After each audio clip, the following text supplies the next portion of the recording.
Aquesta és la lliçó sobre blockchain. Blockchain, que és una tecnologia que va néixer fa uns 10 anys, cap al 2008, amb Bitcoin, la primera moneda virtual de gran abast que ha canviat la manera de percebre, de fer negocis i que està disrupcionant amb les seves aplicacions a moltes d'altres àrees. Fins i tot, fent una mica de broma, es pot dir que amb el blockchain fins i tot es pot arribar a fer la beixamel. Dit això, simplement esmentar que ja que està relacionat amb la moneda, farem una mica un recorregut de 5.000 anys fins que arribem a l'edat actual. El fet és que la moneda és el sistema d'informació més antic de la humanitat. Va néixer precisament fa 5.000 anys a la Sumèria, on els primers escrivans, els primers funcionaris que estaven al mercat i apuntaven les transaccions dins del mercat que succeïa aleshores, que eren bàsicament intercanvis de productes d'un tipus o un altre, excedents, si un tenia més faves ho canviava per animals, ous o altres coses que necessités. El fet és que aquests escrivans apuntaven amb un llibre i amb una tecnologia molt avançada que disposaven en aquell temps que rebia el nom d'escriptura. Ells eren capaços de marcar quants objectes o quants elements s'havien intercanviat dins dels intercanvis comercials. El fet és que, a vegades, quan tu anaves al mercat i dues, per exemple, uns animals a vendre i te deien que tenies dret a 10 sacs de gra, si el gra encara no s'havia recollit, t'apuntaven en el llibre que tenies dret en aquells 10 sacs i te deixaven una còpia amb argila, una còpia que escrivien aquesta persona té dret a 10 sacs de gra. I tu, temps després, amb aquella còpia, unes setmanes o mesos després, podries tornar i reclamar el teu benefici. El funcionari llegia, que tenia, ja dic que era l'únic capaç de llegir amb aquella superavançada tecnologia, era capaç de llegir i dir, efectivament, tens aquest dret. Què succeïa? Que la gent va començar a confiar en aquelles argiles, aquelles peces de pedra que hi havia uns escrits a damunt. Amb el temps, com que tant confiaves en aquella pedra, eres capaç de dir, doncs mira, jo tinc dret a 10 sacs, però abans tindria urgència d'oli i li donaves a una altra persona que te donava aquell oli, dius, ja és aquesta pedra, aquesta peça, que te dona dret a recollir 10 sacs. Has d'anar al mercat central. I aquesta persona anava al mercat central i li reconeixien. Per tant, era indiferent qui anava a recollir els 10 sacs de gra, sinó que el que presentava aquell token, aquella peça, amb aquella, insisteix, superavançada tecnologia en aquell moment, amb aquell sistema d'informació, eren capaços de donar aquells beneficis. I així va néixer la moneda, que va ser que la gent va començar a intercanviar-se aquests drets que tenien entre ells fent noves transaccions fora del mercat. Perquè tenien confiança, que és una paraula clau. La moneda és confiança en aquell mercat, confiança en que després rebrien els beneficis al moment que redimissin aquell token, aquella peça. El fet és que aquell funcionari escrivia les transaccions i els drets en un llibre i sempre comprovava que aquella peça correspongués a alguna transacció pendent del llibre, perquè podria haver falsificacions. Evidentment, quan algú descobria que aquelles peces tenien valor, intentava fer els mateixos gargots i aquestes duplicacions, els funcionaris, amb aquell llibre, que en anglès es diu ledger, L-E-D-G-E-R, és una paraula que utilitzarem a continuació amb la tecnologia blockchain, doncs aquell llibre era la base de referència. Només n'hi havia un, era un sistema centralitzat. Amb el temps, el que s'ha aconseguit és que aquesta moneda se sofisticés, no? I al final era més que les ciutats o els reis emetessin moneda cadascú la seva.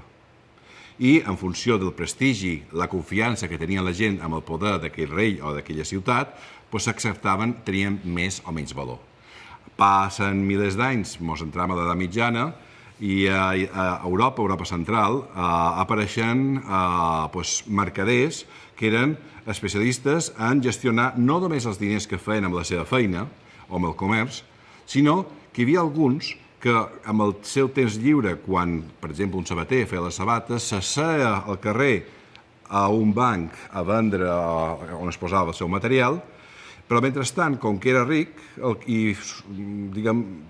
la gent li demanava, escolta, tu que fas molts diners, no només venent sabates, sinó també amb els diners que reps, ets capaç de fer préstecs i rebre més diners a canvi, tu que ets capaç de fer això, per què no gestiones també els meus diners? Aleshores, aquests artisans o aquests comerciants, aquests burgesos, asseguts als seus bancs, van començar a gestionar capitals propis i capitals d'altres que invertien en barcos o en vaixells que anaven a comerciar a Àsia i quan tornaven, ells que havien pagat avançat els diners, rebien en compensació més diners que eren concepte d'interessos, sobretot l'interès que va néixer en aquell moment en concepte de risc. El risc de que aquell vaixell no tornés mai implicava que si tu deixaves uns diners, rebies més diners a canvi quan tornaven d'aquesta transacció o aquest mercadeig. El fet és que aquesta gent eren especialistes en gestionar de diners, creaven més diners i aquests senyors amb el temps van deixar de fer sabates, van deixar de fer els seus negocis, però van seguir seguint els seus bancs i així van néixer els bancs, com els coneixem. Els bancs que s'especialitzaven en gestionar diners. Els diners que amb el temps és un instrument que s'ha anat sofisticant, però sempre amb el mateix principi. Recordeu-vos del llibre, del ledger? Aquests senyors apuntaven al seu llibret, en el seu ledger, totes les transaccions, els préstecs, els interessos, tot el que succeïa. Però un sistema centralitzat, seguia sent centralitzat. Aquests bancs utilitzen i actualitzen el seu ledger. Amb el temps, el diner s'ha convertit en electrònic. El diner s'ha descobert que es pot generar de moltes i moltes maneres, i una d'aquestes maneres, al seu temps, eren els préstecs. El que sí s'ha vist és que el sistema monetari no només era l'emissió de moneda recolzada per un objecte de valor com pot ser l'or o pot ser altre tipus d'element bàsic, sinó que era un element basat en el crèdit, en la confiança. I aquest sistema perdura fins avui. El sistema bancari actual genera moneda del no-res, la inventa, la imprimeix, la crea, la dona en préstecs als bancs comercials i aquests bancs comercials són els que donen préstecs i fan negoci amb la resta de la societat, facilitant el funcionament de la societat. Fins i tot en el moment en què aquesta moneda torna virtual i ja els bitllets, els cash, que se'n diu, estan desapareixent o s'estan reduint. El fet és que la moneda d'aleshores s'ha anat evolucionant. Al principi acceptaven pedres, amb el temps ens van acostumar a utilitzar peces de metall, després ens van acostumar a utilitzar paper, ara ens estem acostumant a utilitzar targes, aviat el mòbil. La qüestió és que segueix sent moneda. I el que s'ha descobert és que, clar, la moneda pot ser d'altres tipus. No cal que siguin monedes recolzades per un estat, per un rei o per un banc, sinó que en el Bitcoin va néixer per primera vegada, de fet ja hi havia altres elements que en explicarem, monedes que estan recolzades per comunitats senceres. De fet, cap al 1990, 2000 van aparèixer milers de monedes al món en forma de bancs de temps, la gent s'intercanviava temps, comunitat monetària, bancs de crèdit mutu, sistemes d'intercanvi o barter, sobretot als Estats Units. Per tant, van néixer molts sistemes econòmics complementaris, o monedes complementàries, dels quals em vaig implicar en una principalment, que es diu RES, RES.BE, a Bèlgica, on aquesta moneda el que permetia és basat en el crèdit mutu, estem parlant de comerciants, que entre ells se permeten crèdit. I què vol dir? Que si tu no tens prou diners per pagar a un tipus de transacció, ja m'ho pagaràs. Això és un crèdit a compte, és un pagament a compte o al revés, és un pagament diferit. A partir d'aquests crèdits mutus, la manera de comptar era amb una unitat monetària que es deia RES, que equivalia a €1, i per tant aquests comerciants començaven a fer transaccions entre ells amb el crèdit mutu que es feien. Gràcies a fer-se aquest crèdit mutu, i començar a fer-se compres que acceptaven aquesta moneda entre ells, el resultat era que aquests milers de comerciants van començar a tenir més negoci que si feien servir només l'euro, o en el seu moment el franc belga. El sentit d'això, aleshores, és que la moneda, quan està introduïda per una comunitat i recolzada per una comunitat, estem parlant de confiança, aquella comunitat confia en aquesta moneda i la introducció d'aquesta moneda genera una nova liquiditat i aquesta nova liquiditat genera noves transaccions, més riquesa, que en definitiva és una mica l'objecte de la moneda, afavorir les transaccions que finalment satisfacin les necessitats de tota la comunitat. Per tant, vist això, no només poden existir monedes nacionals, l'euro, el dòlar o d'altres, sinó que poden existir monedes complementàries, que són aquests exemples que us he posat, que segueixen tenint la tecnologia de llibre centralitzat, de centralized ledger. Bitcoin, amb el blockchain, introdueix un canvi, que és que el llibre ja no cal que sigui centralitzat, sinó distribuït. I això és el canvi radical que introdueix, i tot i així, té les mateixes garanties, la mateixa confiança de que no es puguin fer trampes a l'hora de fer un pagament. Aleshores, això és el principi, els fonaments de la tecnologia blockchain que explicaré ara seguit.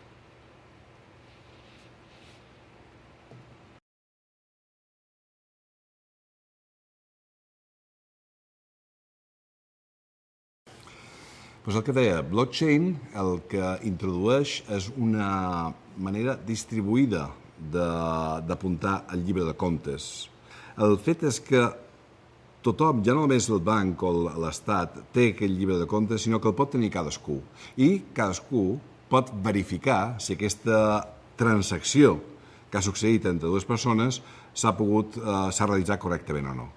El que vull dir és que, del punt de vista financer o matemàtic, una transacció és tan senzill com qui paga se li descompta la quantitat que paga i qui rep els diners és el que se li suma aquella quantitat. És una resta d'un balanç i la suma a un altre balanç, a un altre compte.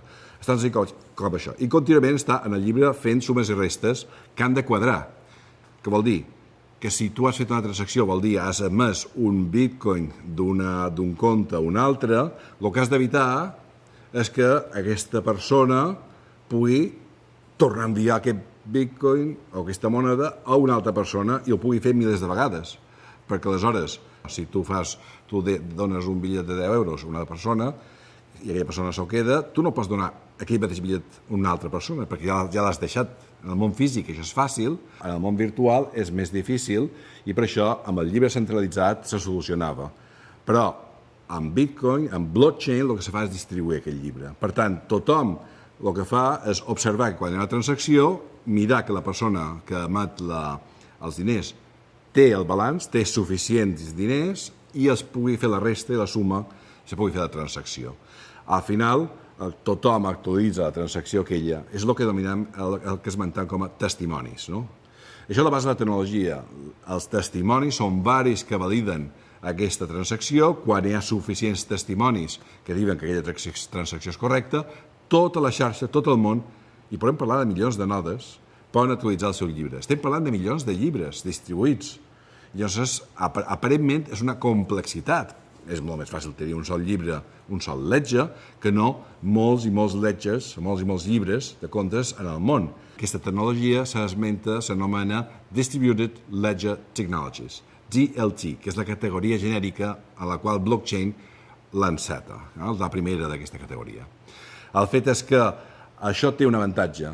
Al moment que no hi ha una sola persona que té el poder de centralitzar la informació, sinó que són moltes, això el que fa és democratitzar i fa que sigui molt més difícil trencar la integritat d'aquest llibre. Si tu vols canviar la informació d'un sol llibre, els hackers sempre hem vist que tenen la possibilitat d'entrar i modificar la transacció i, per exemple, restituir una transacció que tu has fet una transmissió de 1.000 milions d'euros cap a una altra persona, vengui el hacker, canvia la informació i tornes a tenir 1.000 milions d'euros.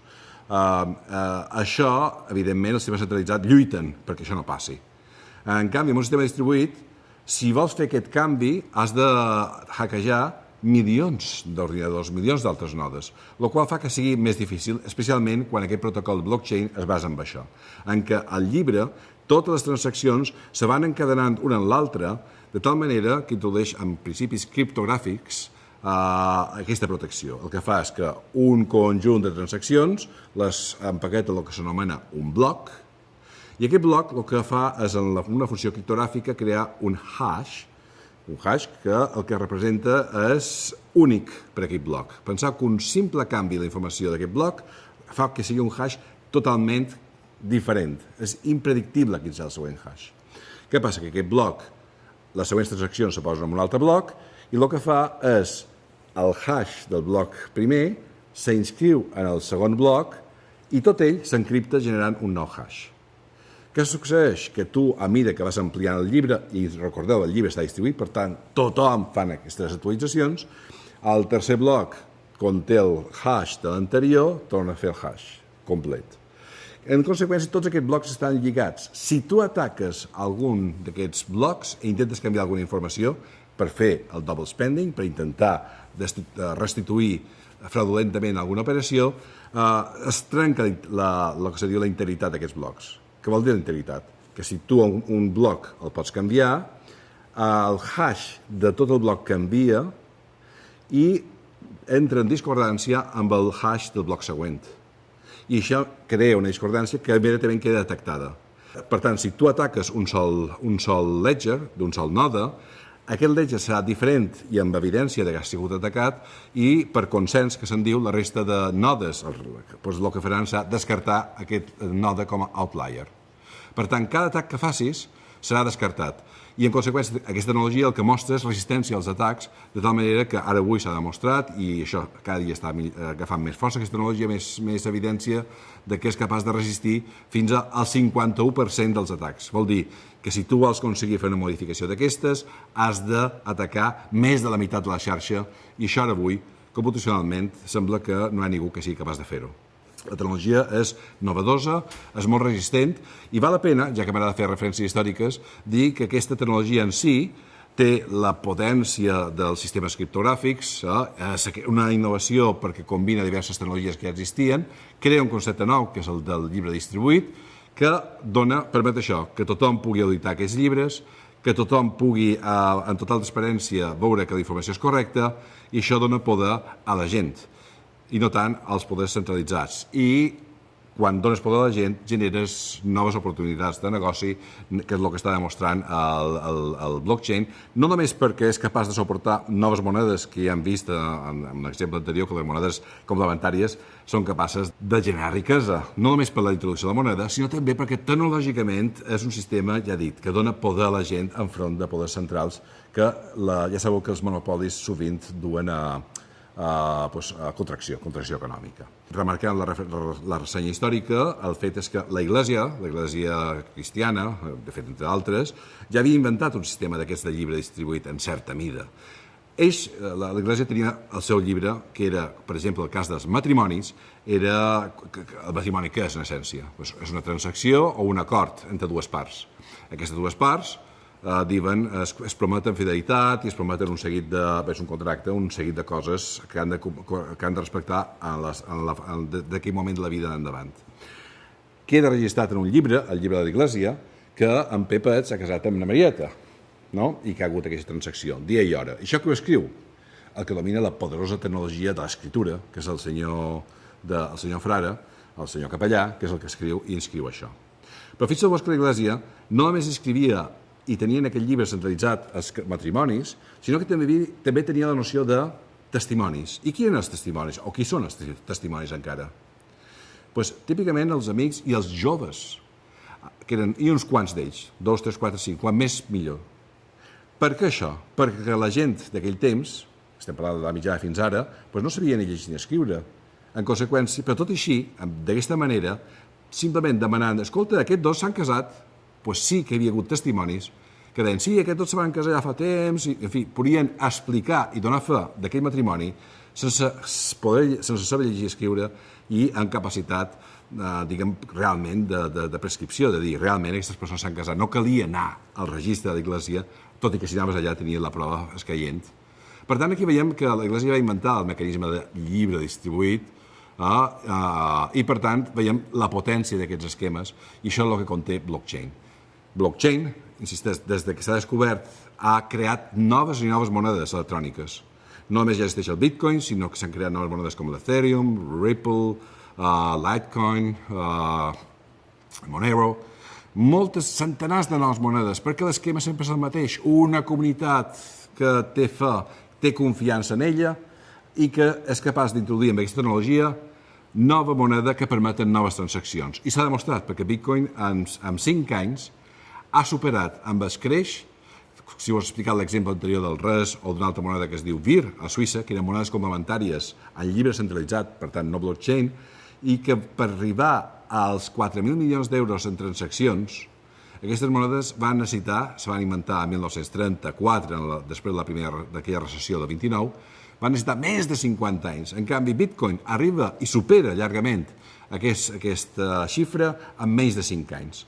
És la prova de que la tecnologia digital i blockchain per davant el que provoca és una acceleració tecnològica i una adopció excepcional i per això és el que ha atret tant d'interès per adoptar aquesta tecnologia, no només en les monedes, que això després se produeixen molts altres casos de gestió d'actius digitals, sinó també en aplicacions en altres dominis que puc explicar a continuació.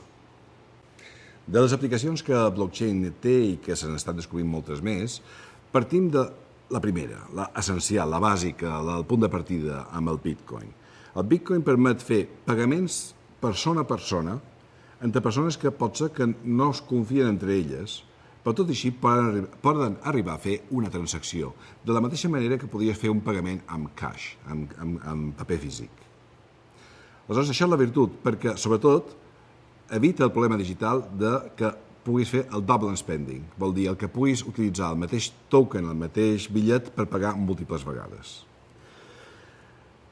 Vist això, ja que té aquesta propietat, una aplicació, una extensió similar i que realment és una necessitat, per exemple, seria les votacions, el fet de que cada persona té un token, que és un ballot, és una butlleta que pot votar, i aquest token, per votar una opció o una altra, només el pugui fer una sola vegada. Aleshores, en blockchain permet, de forma digital, que cadascú pugui fer aquesta votació de forma única i pot ser de forma privada, si calgués, i de més. Totes les prestacions que necessita en una votació. Això és un exemple, i de fet ja està aplicant en alguns països o en alguns estats dels Estats Units. Val a dir, també, com a anècdota, que un exemple d'èxit real de l'aplicació de blockchain és amb la tecnologia de guardar fitxers a la xarxa. En aquest cas va ser la web de la informació del referèndum de l'1 d'octubre del 2017 a Catalunya, que el que va passar és que se va utilitzar en aquesta web la tecnologia de IPFS, Interplanet File System, que va, com ja sabeu, distribuir, va remetre 200 còpies a la xarxa d'aquesta web i, per tant, tots els intents que va haver de tancar aquesta web van fracassar perquè el sistema immediatament refeia i representava la informació una altra vegada. Per tant, és una mostra evident de com el sistema blockchain és resistent als atacs, en aquest cas, de censura d'un tipus d'informació. Una altra aplicació de les que això té el blockchain és, per exemple, refer el sistema de matrimonis que, tal com havia referenciat històricament l'Església, ja havia introduït el concepte de testimonis, per tant, s'adapta perfectament al mecanisme de blockchain. Per tant, pots fer matrimonis on l'enllaçament queda registrat en un llibre distribuït de blockchain. I això ja se comença a fer en alguns llocs del món. Sempre inicialment aquestes experiències són per als Estats Units. Una altra aplicació també que està rebentant, està creant un èxit total, a banda de les monedes, és un altre concepte que són els tokens. Vol dir que tu pots crear, de la mateixa manera que teníem un vot, que era un token, un vot únic, era un token únic, pots fer tokens únics que siguin, en aquest cas, l'exemple dels CryptoKitties. Els CryptoKitties són gatets adorables, totalment diferents i únics entre ells, els quals és com un Tamagotchi, el qual cadascú, quan el crea, li surt un de diferent, i si surt un CryptoKitty guapo, una altra persona pot tenir interès en ell i diu, jo el vull, i paguen diners, paguen cash o altres monedes virtuals. Ha hagut un cas recent d'un que ha pagat 70.000 euros per un d'aquests, CryptoKitties. Aleshores, si té tant de valor, és important que quan tu fas la transacció i reps aquests diners, sigui moneda en cash com moneda virtual, el que fas, aleshores, és transferir aquest gatet adorable en aquella persona. I només aquella persona el pot tenir a partir d'ara, perquè ha pagat per això. La tecnologia blockchain torna, com en el cas de la votació o com en el cas del pagament en moneda virtual, fa la mateixa validació de la transacció, de dir, efectivament, s'ha transferit la propietat i l'ús i el gaudir d'aquest objecte, d'aquest token, d'aquesta persona a aquesta altra. I ja no es pot falsificar, ni es pot atacar, ni es pot trencar, perquè ja dic, ja sabeu les prestacions que té aquesta tecnologia. I sobretot permet que siguin acords entre persones, sense intermediaris. Això també és una noció molt important, perquè és que recordeu que la base de l'economia, la base del desenvolupament, és les persones, la gent que coneixem, que veiem oportunitats, que valorem coses i que fem transaccions. En tot cas, l'Estat ve després per introduir regulacions, per evitar sobretot monopolis o concentracions de poder excessives, però aquesta regulació és una regulació externa. Hem de deixar que la gent, i tal com es demostra aquesta tecnologia, quan tu deixes que la gent s'autoorganitzi, Déu-n'hi-do com ho fa, i quanta riquesa, i quantes idees, i quanta innovació apareix al moment que tu els hi facilites. Una altra possibilitat, i també estem parlant ara de projectes de desenvolupament, projectes reals, que s'ha desenvolupat aquí mateix, a Barcelona, en els nostres laboratoris, és amb License, un spin-off de Petech City, de la Mobile Capital, és una empresa dedicada a crear la protecció d'uns tokens especials que són objectes 3D de disseny industrial. Un disseny industrial d'un motor, d'una peça, d'un avió, d'una màquina de precisió, peces que ara estan totalment digitalitzades i se fan amb unes eines que es diuen de CAD, de Computer Aided Design. Aquests objectes 3D representen la feina de milers d'hores d'enginyers, dies i fracassos, proves, assajos, de tot tipus. I cada peça d'aquesta pot representar centenars de milers d'euros o 1 milió, 2 o diversos milions d'euros en inversió que ha de fer l'empresa abans de produir-la, fabricar-la i rebre el rendiment.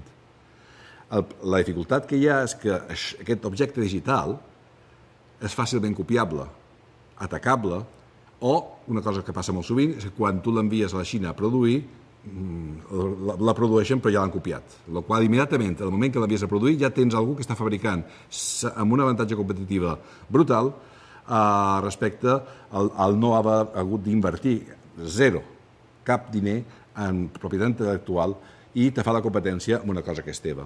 Aleshores, des del punt de vista de blockchain, el fet de que tu cedeixis els drets, i aquí estem entrant que blockchain entra en una àrea que s'anomenen els drets i els contractes, els drets d'aquest objecte perquè sigui utilitzat en una producció, sigui una producció limitada com una producció en el temps, com el número d'unitats, o per als usos que siguin, sigui una gestió que en el blockchain la regula i, sobretot, evita els mal usos, perquè el blockchain el que permet és exactament això, que la sessió sigui clara, definida i es pugui retrotreure si no hi ha compliment de les obligacions de les parts. Per exemple, imagina que tu fas la transferència de l'actiu i l'altre no et paga. Pots retreure, pots reclamar l'actiu digital, el token, en el cas del CryptoKitty te donen per 70.000 euros, però no me pagues, el recupera la informació. Aquest tipus de coses ara mateix es poden ja desenvolupar en blockchain. Dit això, el que estem veient és que passam del diner als tokens, al món dels tokens al món dels contractes, com el contracte patrimonial, passant del món dels contractes als objectes digitals d'alt valor, tokens d'alt valor, com els objectes industrials, 3D industrials, o bé passam a les dades, perquè en un món de dades pot haver dades que tenen un ús particular, dades privades que no vols que segons quines persones o segons quines empreses, per exemple les assegurances, les tinguin, i per tant, aquestes dades, en el moment que se generen, tu quan les cedeixis el mateix, apliquis un contracte intel·ligent, que el que fa és dir, restringir, pots programar aquest token, aquests diners o aquestes dades perquè siguin accessibles només en les condicions que tu has pactat o tu has decidit i sobretot puguis retreure si aquestes dades entren en mal ús.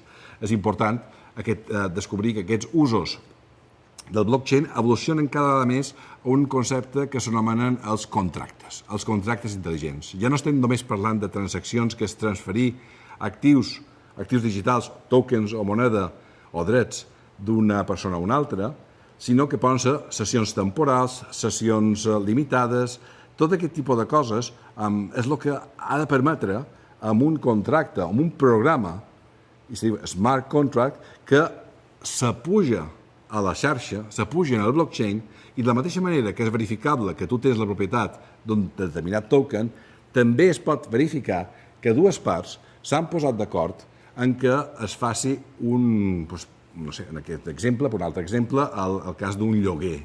D'un lloguer, tu pots posar d'acord que el propietari que dona dret a una persona a utilitzar la teva casa i, per exemple, per contracte limites el temps, els pagaments mensuals i, per exemple, pots limitar també les estances. Per exemple, no pots utilitzar l'habitació número 3 o no pots utilitzar el garatge o no pots utilitzar algun servei. Aleshores, aquest contracte intel·ligent, que és l'acord entre aquestes dues parts, també es puja en el llibre distribuït perquè tothom pugui auditar i dir, efectivament, aquest llibre, sense necessitat que hi hagi un notari, sense necessitat que hi hagi terceres parts, aquest contracte existeix i, per tant, quan hi ha aquestes dades o aquestes informacions, aquestes conclusions s'apliquen i són d'aplicació a les dues parts. Això existeix, això pot existir i això permetria crear nous tipus de transaccions, saps? Que permetria, sobretot, donar confiança. Confiança. Un altre exemple, el que vol dir crear un contracte intel·ligent d'aquests, seria fer un testament digital. Al moment que algú desapareix o té un problema de discapacitat, s'activi aquest contracte intel·ligent, que és un contracte amb tu vers els teus hereus, de tal manera que aquest contracte simplement amb testimonis certifiqui el teu grau d'invalidesa o d'incapacitat o desaparició i activi un seguit d'accions preprogramades que a l'estar en blockchain pots estar segur que s'executaran. I això és el més important. El fet és que el fet que blockchain permeti digitalitzar els contractes com a acords entre parts, entre persones, sense necessitar els governs, sense necessitar terceres parts notaris, almenys els contractes més simples, que certifiquin que aquest contracte existeix, això dona una flexibilitat i una altra vegada un nivell d'interacció insòlid i que permet, i auguram que hi haurà molts tipus de noves interaccions i de riquesa provocat per aquest tipus de tecnologia. El fet és que, per tant, des d'aquest punt de vista, el blockchain tecnològicament el que contribueix és, amb aquests valors, qualsevol transacció i qualsevol acord contribueixen que hi hagi transparència, que hi hagi, tot i que no hi hagi terceres parts, simplement és un acord entre dues parts, hi hagi pau, sobretot pel propietari, perquè sap que els seus drets estan garantits, i també perquè l'usuari o el consumidor també està més protegit, per una raó, perquè no sé si us passa ara que quan us subscriviu a un servei online us demanen el contracte o el registre, us donen les condicions d'ús. Molta gent, el 95%, entre ells jo mateix, ni la llegim, clicam endavant. Per què passa això? Per què no ens llegim la lletra petita moltes vegades dels contractes o tant sigui online com fins i tot en el món físic? I és perquè moltes vegades diguem, bueno, és igual el que firmi perquè tanmateix faran el que voldran. O sigui, realment és una espècie de cessió de poder en la qual mostrem una desconfiança en el món. En canvi, en blockchain, el que te permet, amb smart contracts, és recuperar aquest poder, recuperar la confiança i, evidentment, el que t'has de fer és llegir i programar les clàusules perquè ara ja el contracte és un programa en el qual posa els drets i deures. Si tu no pagues a temps, què és el que succeirà, quines penalitzacions s'aplicaran immediatament, o si tu al revés no reps el servei, quin tipus de garanties t'han de donar. I tot això es pot programar. I per tant, l'expectativa és que la gent, sí, haurà d'aprendre a programar o haurà d'aprendre a llegir noves tecnologies, com va aprendre la gent fa 5.000 anys, amb aquella, si us recordava, aquella tecnologia tan avançada que era l'escriptura. Ara haurem d'aprendre la gent que tingui una certa cultura haurà d'aprendre a programar contractes que els garantiran els seus drets i sobretot la seva protecció. Des d'aquest punt de vista, esmentar que el que és important és que, recordeu-vos, quan tu fas un smart contract, aquest contracte se diu smart contract perquè és un contracte que està en el blockchain que registra i programa totes les accions i conseqüències que poden tenir el complir o incomplir els termes del contracte entre dues parts. I sobretot perquè el fet és que si tu incompleixes el contracte és un robot, és una màquina, executa els termes i és implacable. des del punt de vista que dona confiança, transparència, és previsible el comportament i, en conseqüència, totes aquestes virtuts són les que blockchain aporta i que generen una interessant oportunitat d'estudi i de desenvolupament, perquè ja et dic, el blockchain aplicat d'aquesta manera, aportant transparència, aportant auditabilitat, traçabilitat, sobretot aporta pau a la societat del futur, i aquesta pau requereix de molts enginyers que encara desenvolupin aquesta tecnologia que avui està a la infància encara. Estem començant, és una immensa oportunitat d'aplicar-lo a molts i molts àmbits, com vos he descrit, que només és una mostra petita de totes les possibilitats que té l'aplicació del blockchain, que tal com veiem esdevindrà diríem, del punt de vista tecnològic, com una capa més de la internet. De tal manera que si ara des del mòbil pots accedir a internet, des de la càmera, des dels objectes que s'estan connectant, la Internet of Things, que estan connectats a la internet, tot això està succeint.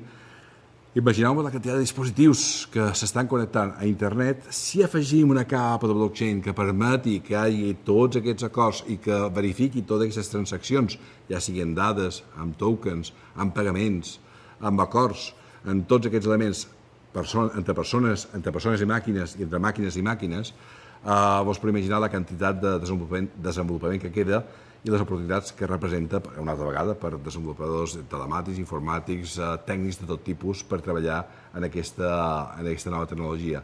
Sobretot perquè blockchain en si és una base de dades distribuïda amb elements criptogràfics que si la posam en damunt de la capa d'internet genera una capa que s'anomena la internet del valor. La internet del valor és això, és que tu quan generes dades, generes serveis, generes informació que està a la xarxa, aquesta informació en si té un valor. Imagina't, per exemple, que tens un bitcoin, el seu valor és d'una manera evident, simplement perquè hi ha cas de canvi que tot el canvien per a altres monedes o que fins i tot se pot convertir al canvi d'avui uns 5.000 i pico euros. Però és que hi ha altres coses, altres tokens que també tenen el seu valor, com us he explicat, el cas del CryptoKitties, el teu contracte de matrimoni, el teu contracte de lloguer amb el landlord o amb el propietari, o que tu tinguis un contracte, una assegurança, que sigui un smart contract, que prevegi quines penalitzacions, per exemple, un contracte una assegurança de viatge, que si surt 2 hores tard o 3 hores tard a l'avió, i immediatament al teu compte, a la que fa 3 hores, al cap de 5 segons, tinguis al teu compte la transferència feta. Això que genera la compensació feta, unes oportunitats immenses. Exemples concrets avui del que està succeint. En el tercer món, estem parlant de l'Àfrica, i sobretot a l'Àsia, hi ha molts llocs que hi ha molta gent que té tot tipus de carències. Són molt pobres, no tenen gaire accés als diners, però sobretot no tenen ni identitat moltes vegades i evidentment no tenen compte bancari. És el que s'anomena l'economia desbancaritzada. Però en canvi fan el possible i l'impossible per tenir un mòbil. Aleshores ens trobem en un lloc molt pobre, però que encara que no tinguin electricitat, però tenen el mòbil, se van 50 quilòmetres en la moto o com sigui caminant, carreguen el mòbil i se'n tornen per disfrutar dels beneficis del mòbil. I aleshores el mòbil esdevé una finestra d'oportunitat. Blockchain, al ser una capa de valor que preserva el valor de les coses i dona valor a les coses, ve aquí a servir, per exemple, a través del mòbil, coses com millorar les transaccions. El fet que si tu fas una transferència des de qualsevol país del món en aquest país d'Àfrica, ara mateix, si ho fas amb el sistema bancari tradicional, ha de passar per 4 o 5 o 6 o 7 bancs intermediaris, i aquests bancs intermediaris cadascú se queda a la seva comissió i tarda la transacció, pot tardar uns 10 dies i entremig perds un 15% o 20% de tots els diners. O sigui que si envies 100 euros, n'arriben 80. Això succeeix ara. Quan ho fas en blockchain pot tardar minuts i no es perd ni un cèntim. Si millorem aquest sistema de transacció, el que veiem és que, per exemple, una donació, una cosa que està molt ben intencionat, la transferència és en concepte de donació. No només tenim el problema bancari, que introdueix un temps de merma, sinó que el sistema de donació a través d'ONGs, que se superposa al bancari, també té disfuncions i fins i tot a vegades corruptela. El resultat és que les donacions a través de fundacions sobre un sistema bancari pot tardar no només dies sinó mesos i arribar del 100% inicial, arribar només un 20%, o sigui, es perd 80% pel camí. Estem parlant d'una ineficiència extrema. En canvi, si fas donacions en blockchain, també al salvar-te intermediaris arriba al 100%. Aquí veiem dos exemples clars que amb un simple mòbil pots fer una transferència, una donació, i que arribi al 100% al destinatari i no com ara que es perd un 20% pel sistema bancari, tarda dies en el sistema bancari, tarda més dies o mesos amb el sistema de transferència amb ONGs i s'evita tots els circuits de corrupció. Aleshores, o d'ineficiències, parlant ben intencionadament. Finalment, es poden implementar nous mecanismes com loteries que se puguin organitzar per diverses persones i no només per organitzacions certificades per l'Estat o per algun govern, i que tinguin igual validesa, perquè en blockchain fer una loteria o una rifa com a donació també arriba al 100% i no com ara, que l'organitza sense blockchain, que té una eficiència com a molt del 40%, per tot, una altra vegada, intermediació. Per tant, aquí veiem les oportunitats que genera blockchain i que una altra vegada més serveixi d'argument per dir, escoltau, blockchain és una finestra oberta per a l'emprenedoria, és un repte tecnològic, se poden crear quantitat de nous exemples, casos d'ús, noves oportunitats del tipus, i si a més ho combines amb intel·ligència artificial, sobretot perquè la part dels contractes intel·ligents, sempre quan hi ha clàusules, moltes vegades aquestes clàusules no són totalment blanc o negre, sinó que són grises, i perquè va interpretar si una clàusula s'ha d'aplicar o no, sovint se requereix un pèl o molta intel·ligència i, per tant, el blockchain el que fa, aquesta capa del valor, el que fa és preparar la base perquè es puguin desplegar al damunt d'ell eines d'intel·ligència artificial. I ve d'aquí la combinació explosiva que espero que sigui prou atractiva i que us hagi estimulat a voler saber més d'aquesta tecnologia i a voler investigar i, sobretot, emprendre en aquestes qüestions. Res més. Bon sort. Són 5.000 anys de viatge d'història. Esperem que els següents 5.000 anys siguin igual de profitosos.